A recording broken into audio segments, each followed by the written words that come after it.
Good morning मेरे प्यारे प्यारे बच्चों। चलिए आज हम लोग सॉल्व करते हैं जेई PYQs। और आज जो मैंने चैप्टर लिया है दैट इज केमिकल बॉन्डिंग। तो सभी बच्चे इस वीडियो को अच्छे से वॉच करना और समझने की कोशिश करना। पहला क्वेश्चन जो हमने लिया है दैट इज ये क्वेश्चन 2011 का है, राइट। AIEEE 2011 में आया हुआ है। क्या कह रहा है? Among the following the maximum covalent character is shown by the compound. कौन आपको ज़्यादा मैक्सिमम कोवेलेंट कैरेक्टर शो करेगा? तो मैक्सिमम कोवेलेंट कैरेक्टर आपको फाइंड आउट करना है, राइट। क्या क्या दिया हुआ है कंपाउंड? एक दिया हुआ है SnCl2, तो Sn के ऊपर कौन सा आएगा? +2 चार्ज आएगा। यहाँ पर AlCl3 है, तो एल्युमिनियम के ऊपर कौन सा चार्ज आएगा? +3, राइट। MgCl2 है, तो Mg के ऊपर कौन सा चार्ज आएगा? +2। FeCl2 है, तो Fe के ऊपर कौन सा चार्ज आएगा? +2। ये तो बात समझ में आ गया है ना। देखिए पोलराइजिंग पावर जो होता है बच्चा, पोलराइजिंग पावर जो होता है, polarising power is directly proportional to charge, and inversely proportional to size. ये बात हमेशा आपको लेके चलना है और इस ट्रिक के अकॉर्डिंग आपका क्वेश्चन फ्रैक्शन ऑफ सेकेंड में बन जाएगा। ये क्वेश्चन कोई भी क्वेश्चन हो इसके रिगार्डिंग ये आराम से सॉल्व कर पाएंगे आप। तो पोलराइजिंग पावर जो होता है बच्चा वो डायरेक्टली प्रोपोर्शनल होता है चार्ज। जिसकी चार्ज जितनी ज़्यादा होगी उसकी पोलराइजिंग पावर उतनी ज़्यादा होगी, और जिसकी साइज जितनी कम होगी उसकी पोलराइजिंग पावर उतनी ज़्यादा होगी, है ना। इन्वर्सली प्रोपोर्शनल होता है। तो आप चार्ज ही चेक कर लो ना। अगर साइज पता नहीं चल रहा है तो चार्ज पता कर लो। तो चार्ज में देखिए एल के ऊपर कितना चार्ज है? +3, है ना। जिसकी पोलराइजिंग पावर क्या होगी? ज़्यादा होगी। और इसमें अगर पोलराइजिंग पावर ज़्यादा है तो कोवेलेंट कैरेक्टर भी क्या होगा? कोवेलेंट कैरेक्टर भी ज़्यादा होता है। Covalent character is directly proportional to polarising power, और अगर मैं इसको अच्छे से लिखूं पोलराइजिंग पावर, ठीक है, मतलब अगर मैं एक समरी करके लिखा हूं तो क्या लिखूं? जो कोवेलेंट कैरेक्टर है, covalent character CC is directly proportional to polarising power, right, और इज डायरेक्टली प्रोपोर्शनल टू, जल्दी बताइए, charge, directly proportional to charge of ions divided by, या inversely proportional to size of ions. Clear हुआ कि नहीं हुआ? बताओ जल्दी से। ये आपको समरी हमेशा माइंड में लेके चलना है बच्चा, तो आराम से ये आपका क्वेश्चन सॉल्व हो जाएगा, राइट। ये हो गया हमारे पास। ये फंडा आपको हमेशा याद करके चलना है। क्लियर हो गया बच्चा? बस इतना जरूर याद रखिएगा। चलते हैं हम लोग नेक्स्ट क्वेश्चन सॉल्व करते हैं। नेक्स्ट क्वेश्चन जो है वो AIEEE 2007 में आया है। क्या कह रहा है? The charge and size ratio of the cation determine the polarising power. ये तो आपको अभी मैंने बताया था, पोलराइजिंग पावर को चार्ज और साइज डिसाइड करता है। Which one of the following sequence represent the increasing order of polarising order, ठीक है, और polarising power of the cations. ये कैटायन आपको दिया हुआ है। देखिए यहाँ पर कौन कौन कैटायन दिया हुआ है? एक दिया हुआ है K+, दूसरा दिया हुआ है, क्या दे रखा है बताओ? Ca+2, तीसरा देखा है Mg+2, नेक्स्ट क्या दे रखा है? Be, है ना, Be+2। अब बताइए क्या है यहाँ पर?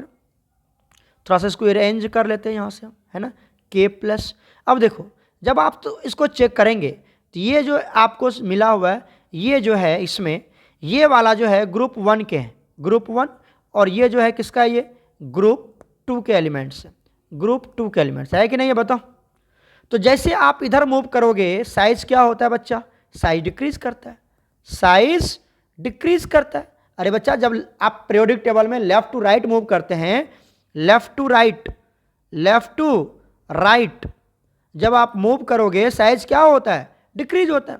तो बताइए इसका मतलब इसकी साइज बड़ी है, इसकी साइज बड़ी है। अभी मैंने क्या बताया था कि जो कोवेलेंट कैरेक्टर है या जो आपका पोलराइजिंग पावर है वो डायरेक्टली प्रोपोर्शनल होता है किसका होता है डायरेक्टली प्रोपोर्शनल? बताओ। चार्ज का।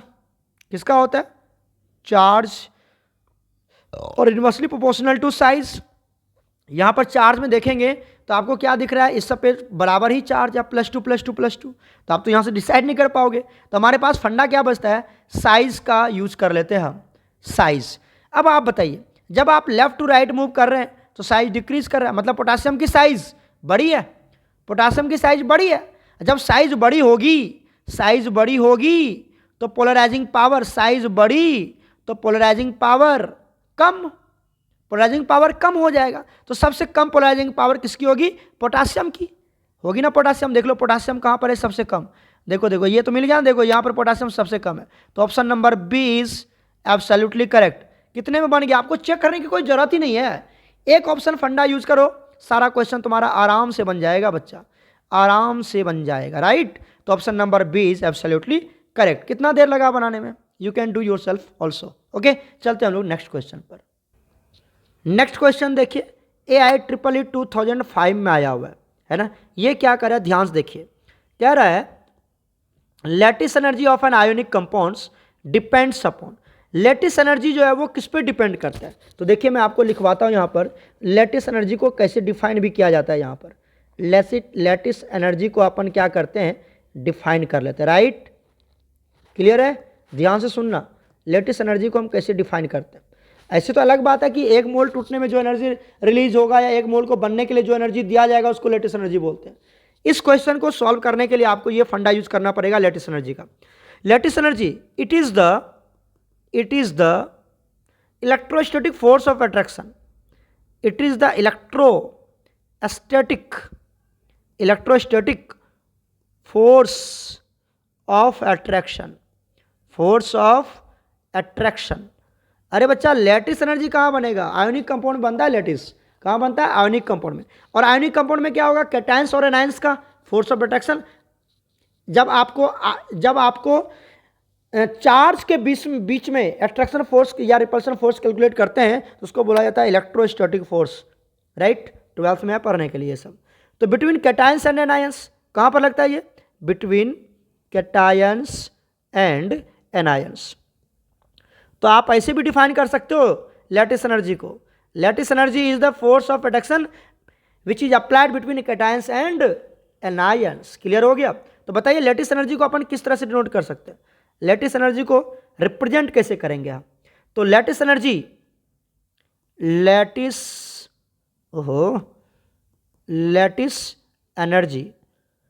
ठीक है, इसको एनर्जी को क्या, फोर्स ऑफ अट्रैक्शन ही तो है, फोर्स से डिनोट कर दो, ये भी एक फोर्स ऑफ अट्रैक्शन ही तो होता है। क्या लिखेंगे यहाँ पर, ये होता है इक्विलिब्रियम कांस्टेंट, ये इक्विलिब्रियम कांस्टेंट नहीं होता है, कांस्टेंट होता है, इनटू Q1 इनटू Q2, दो चार्ज पार्टिकल्स के बीच में, डिवाइडेड बाई क्या होता है बच्चा, R², उस चार्ज के बीच में जो डिस्टेंस है। मान लो यहाँ पर एक चार्ज पार्टिकल है, यहाँ पर एक चार्ज पार्टिकल है, ये आपका हो गया Q1, ये हो गया आपका Q2।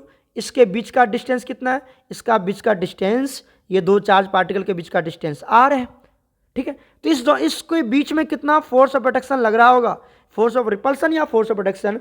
ये जो दो चार्ज पार्टिकल है इसी को क्या बोला जाता है, इलेक्ट्रोस्टैटिक फोर्स। ये पहला चार्ज पार्टिकल, ये दूसरा चार्ज पार्टिकल। तो इस तरह से हम इसको निकालते हैं, KQ1/Q2/R²। क्लियर हो गया यहाँ तक, क्लियर है, कोई दिक्कत है। अब आप देख लीजिए Q1 क्या होगा, Q1 तो चार्ज पार्टिकल होगा ना, यहाँ पर कोई भी कैटायन और एनायन, यहाँ पर मान लेते हैं हम कैटायन होगा, है ना, यहाँ पर क्या होगा, ये एनायन होगा। तो किस पे डिपेंड करेगा, ध्यान देखिए।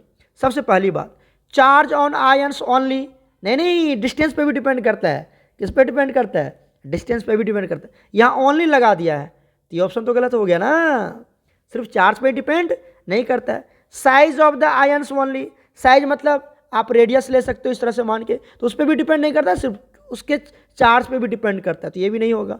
ओनली लगा दे रहा है ना, तो गलत हो जाएगा यहाँ से। उसके बाद क्या करता है, पैकिंग ऑफ आयंस ओनली, कि वो आयंस की पैकिंग कैसी, एकदम क्लोजली पैक्ड है क्या, या एकदम दूर दूर पैकिंग की गई है, तो इस पर भी डिपेंड नहीं करता है। वो किस पे डिपेंड करता है, देखिए चार्ज एंड आयंस क्या दे रखा है, size, charge of ions and size of the ions, बिल्कुल दोनों पे डिपेंड करता है। चार्ज पे भी डिपेंड करता है कि इसकी मैग्नीट्यूड कितनी होगी, 5 कूलम 10 कूलम। अब कैटायन है तो कितना चार्ज होगा, 5 कूलम 10 कूलम, चार्ज को तो कूलम में मेजर करते हैं, राइट। और उसकी वो साइज क्या, उसके बीच की डिस्टेंस कितनी होगी। तो चार्ज पे भी डिपेंड करता है, साइज पे। तो option number D is absolutely correct. Option number D is absolutely correct. Clear हो गया यहां तक। चलते हम लोग नेक्स्ट क्वेश्चन में। नेक्स्ट क्वेश्चन बच्चा AI 2004 में आया हुआ है, 2004 में आया हुआ है। क्या कहता है, the states of hybridisation of boron and oxygen. Boron and oxygen का आपको क्या निकालना है, हाइब्रिडाइजेशन निकाल लिया है।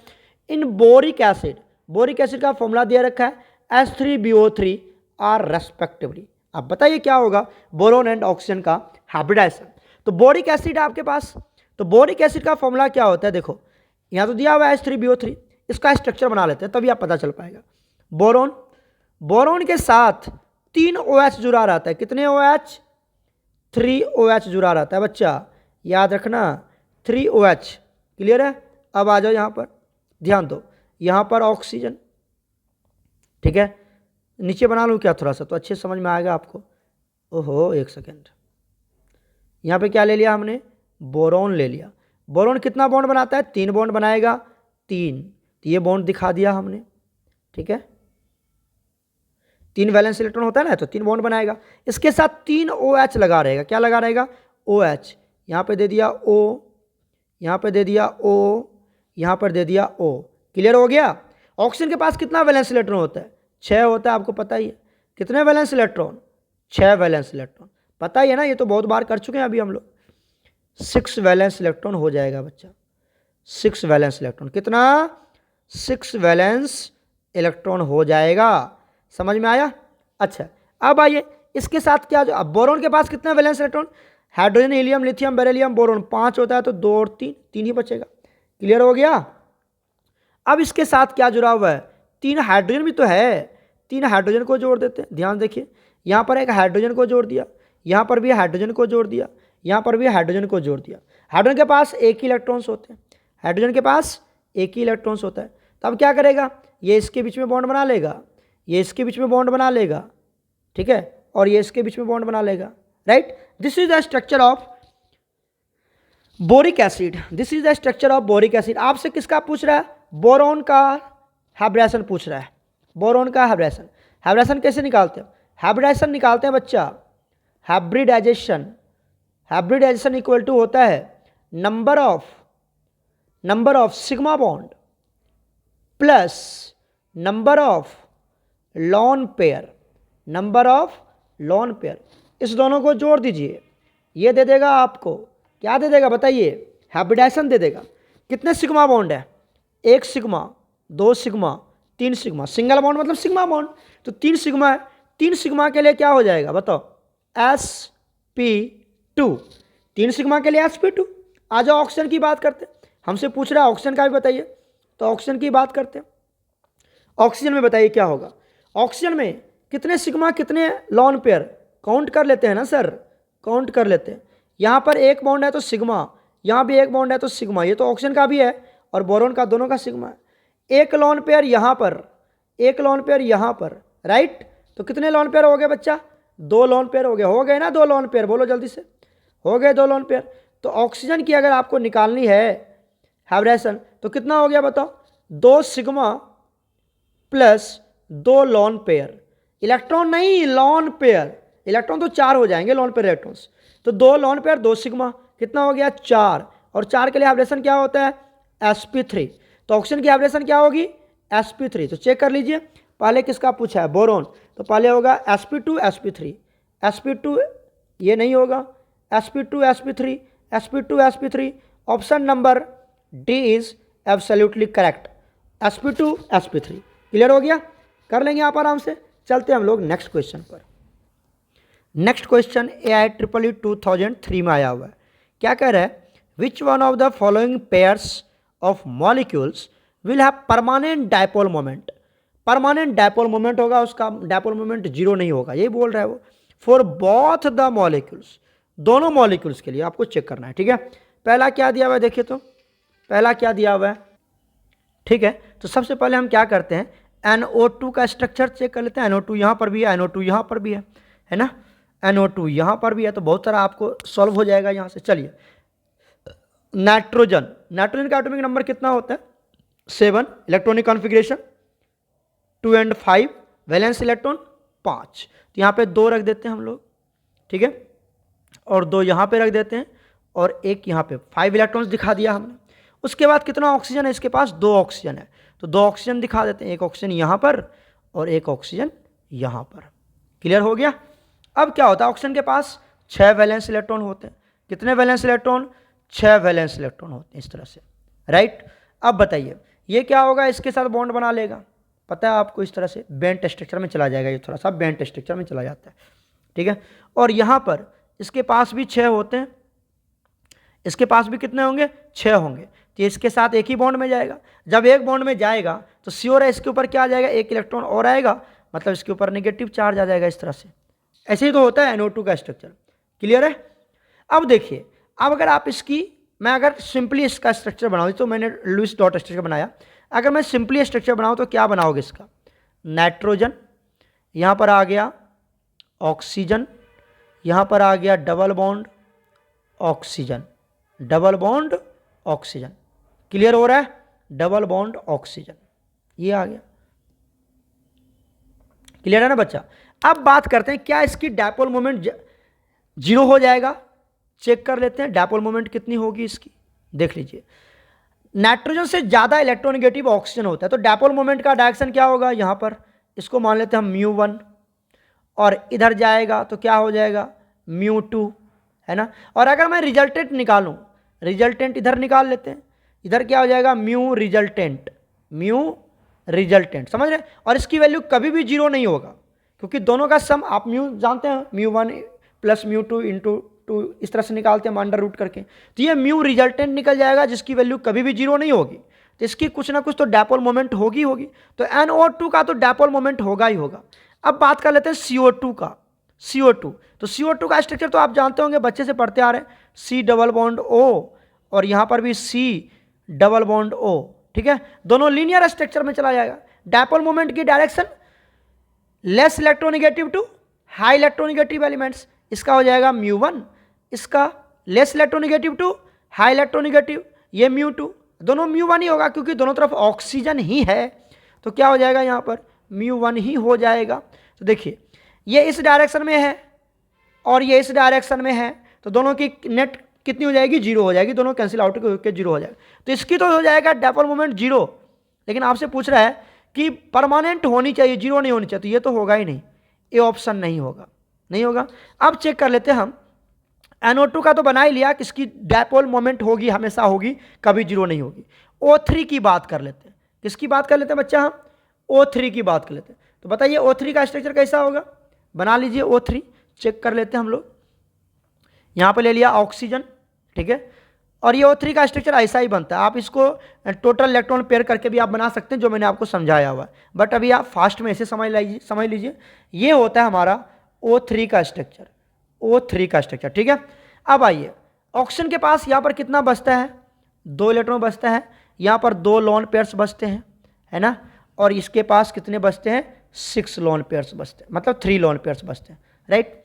अब अगर आप इसका स्ट्रक्चर बना लेना, लुईस डॉट स्ट्रक्चर तो मैंने पढ़ा ही रखा आपको, अगर आप यहाँ पे निकालेंगे तो इसकी भी वैल्यू कभी भी 0 नहीं होगी, इसकी लोन पेयर का डायपोल मोमेंट की वैल्यू कभी भी 0 नहीं होगी बच्चा। तो O3 के केस में डायपोल मोमेंट का वैल्यू कभी भी 0 नहीं आता है, तो इस तरह से O3 जो होगा इसकी भी डायपोल मोमेंट परमानेंट होगी, इसकी भी डायपोल मोमेंट कभी भी 0 नहीं होगी। तो करेक्ट ऑप्शन कौन हो जाएगा बच्चा, करेक्ट ऑप्शन हो जाएगा NO2 एंड O3।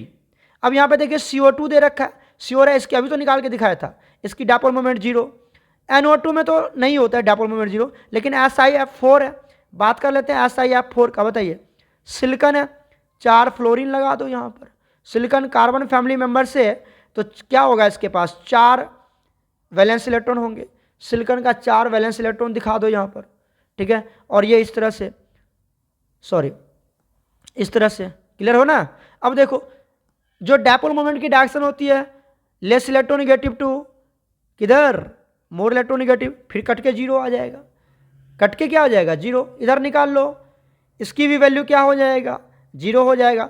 तो SiF4 में जो डायपोल मोमेंट है, मतलब म्यू की वैल्यू है वो कितनी आ जाती है, 0। अगर 0 आ गया तो ये नॉन पोलर कंपाउंड है। कौन सा ये, नॉन पोलर कंपाउंड। ये सब पूरे पढ़ चुके हैं हम और पूरा स्ट्रक्चर आपको पढ़ा रखा है। तो ये सब हो जाएगा, ऑप्शन क्या हो जाएगा हमारे पास, बी हो जाएगा, जिसमें NO2 के पास, तो NO2 के पास एंड O3 के पास भी क्या होगा, परमानेंट डायपोल मोमेंट होगी, परमानेंट डायपोल मोमेंट होगी। क्लियर हो गया। इस तरह से option B is absolutely correct. फिर मिलते हैं हम लोग नेक्स्ट वीडियो लेक्चर में नेक्स्ट क्वेश्चंस के साथ। ओके प्यारे बच्चों, गॉड ब्लेस यू ऑल।